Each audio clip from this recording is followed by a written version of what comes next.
One of the protocol at application layer that we have is FTP, which stands for File Transfer Protocol. So short form is FTP. It is one of the easiest protocol in the sense that if to study this, we do not need to spend any hour. Like in few minutes, we can study this. So it employs a TCP connection and server listen at the port number 21. The interesting thing about FTP is that there are two channels that FTP employs. One is called control channel and another one is called data channel.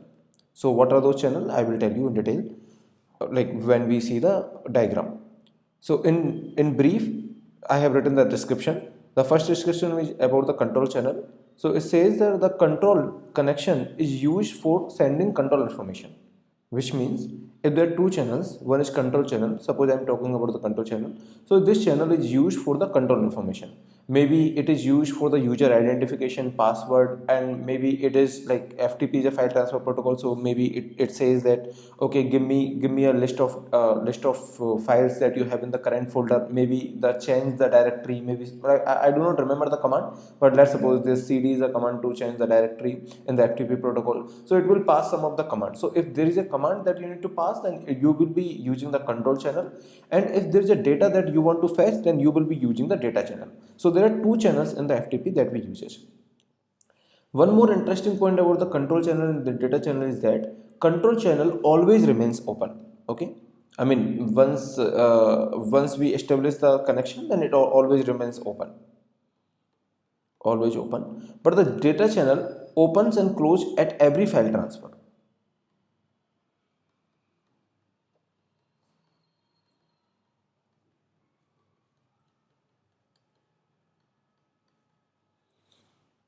Right? So there are two channels. Let's see both of them with the diagram. Now there is one description about the how the connections are getting established and how the data is getting transferred. That description I have taken from the Crows. So if you want, you can read this paragraph. Anyway, I am going to explain this paragraph in the diagram. So there are actually two modes in FTP. One is called active mode, another one is called passive mode. So in the active mode, what the client does, client sends the request to open the connection. So this is a control connection or control channel. This is the control channel, and server listens as port number 21 in case of control channel. Okay, so server listens as the port number 21. Now client will send a request that it wants to establish a connection. So this is the TCP connection. Server will say okay, and after that is being done, then server will initiate in the active mode. Server will initiate the connection, initiate the data connection or data channel. Right? This is the control connection or control channel, and this is the data connection or data channel. So the difference between active mode and passive mode is that in active mode, server will initiate the data connection. Anyway, the client has to initiate the control connection in both of the modes, but in active mode, server will initiate the data connection, and then the file transfer will happen. Then this will be the file transfer. Once one file got transferred, the connection will be closed.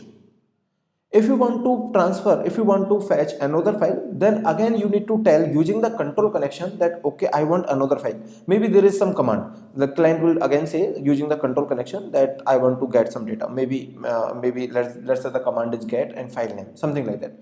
Then there will be another connection that the server will initiate, the server will establish, that is the data connection, and then the file transfer will happen. So basically this data connection is opens and closes at every file transfer, but the control connection always remains open. Okay, so control connection is always open, and once the file transfer is done, data connection will get closed. If you want to get another file, you will again ask using the control connection that see get me another file. Once you send this command, the server will initiate the connection in case of active mode. But if it is a passive mode, then client will initiate both of the connection, whether it is control connection or data connection. So why passive mode is required is because in some of the organizations, the client that is sitting in the organization does not allow another third party, a server or another thing that is outside the organization, to initiate some connection. So that is why we need the passive mode, which means that client will open either the data or the connection or the control connection. Client will basically initiate either the data or control connection. So in the control connection itself, it will specify the passive.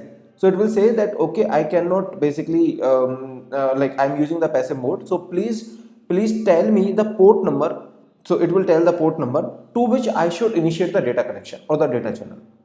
See, the difference between the active and passive is that in the passive mode, I'm saying that I want to use the passive mode. So please tell me the port number on which I will be using the I will be initiating the data connection.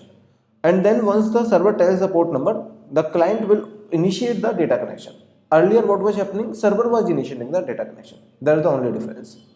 So there are two modes in which we can transfer the file in the FTP. This is very simple protocol. If you want, you can read this paragraph. I think this paragraph is regarding active connection, active mode. You can just verify whether it is active mode or passive mode. So this paragraph is regarding either active mode or passive mode. I think this is regarding active mode because it says server side initiate a TCP data connection. So this is regarding the active mode. Okay. Thank you.